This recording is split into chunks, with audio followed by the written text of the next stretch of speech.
That's downtown Denver, and you can see it's a snowy Friday morning. Could be an issue on your commute. So Ken's got to look at the roads in just a moment. Greg will be looking at the weather and if this stuff's going to stick around for the weekend. For your family this morning, when we think of getting outdoors in Colorado, of course, summer and fall are popular times to hit the trail. But winter also offers a ton of opportunities to get the family out of the house and do some hiking or snowshoeing, if you want to call it that. I mean, it's essentially hiking with snowshoes on. But you have to be prepared for different situations and different seasons. And that's where the second annual Family Winter Mountaineering and Backcountry Weekend comes in. Erin Berryhill is here from the YMCA of the Rockies. Good to have you. Thank you very much. Thank you so much for coming in. Thank you. So we talk about mountaineering. I mean, it sounds a little intimidating for some of us, but many of us, we take our families out in the summer to go hiking. Yes. It's the same deal in the winter, kind of. It is, it is. So it's the same in the winter.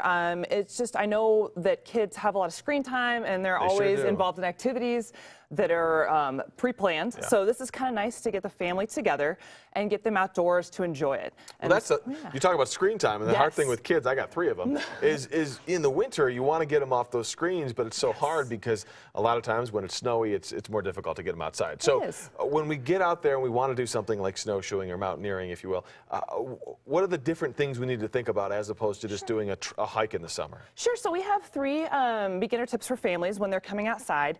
One of them is making sure to have a map and compass. Okay. So definitely having the correct topo map that will help you find where you're going. That's a great one to have. And taking a class. During Family Mountaineering Weekend, we're actually offering classes to show kind of beginning orientation, navigation, using a topo map and compass. So, well, yeah, let's look at this. I mean, when you say topo map, some people might not be familiar with that. It basically shows you what you're going to face in terms of elevation out there. Correct, it does. And you definitely want to buy one from a reputable source. So definitely like REI here in Denver or USGS online is a great place to go because that's your U.S. Geological Survey, and that's what all these maps are based off of. Okay. And then definitely this is a great way for families to get out and just kind of practice, and you want to stay on well-known trails first, and then kind of go off from there once you become more comfortable. And when it comes to snowshoes, there are different sizes, there are different types. Basically, fundamentally, how does a snowshoe work? Okay, so there are different types of snowshoes. No worries. We have kids like the one you are holding now, and then adults are the larger ones.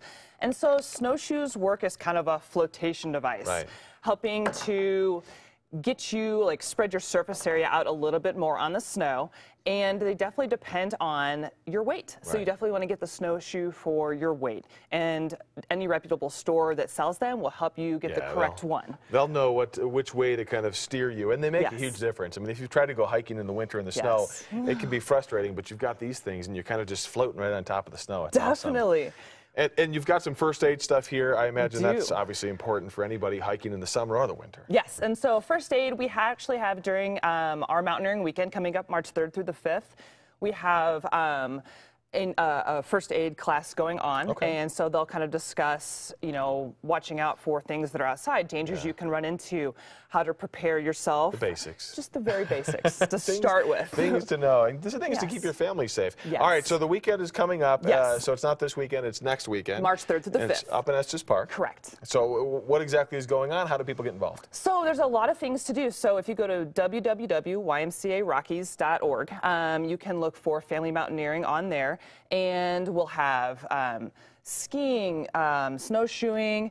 There's a lot of different classes that are for free, and there's a few that are not. And so that's going to be mostly your intro to backcountry skiing, intro to cross-country skiing. Those are going to be charged.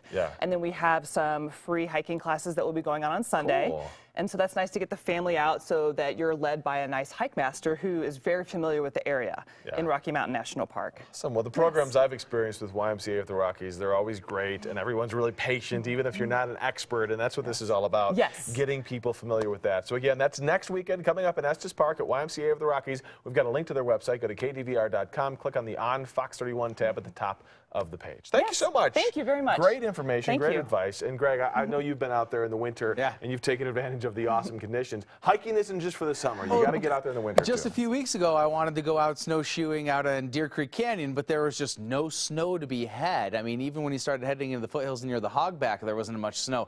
Oh, you might be able to get some shoeing done out in the foothills today.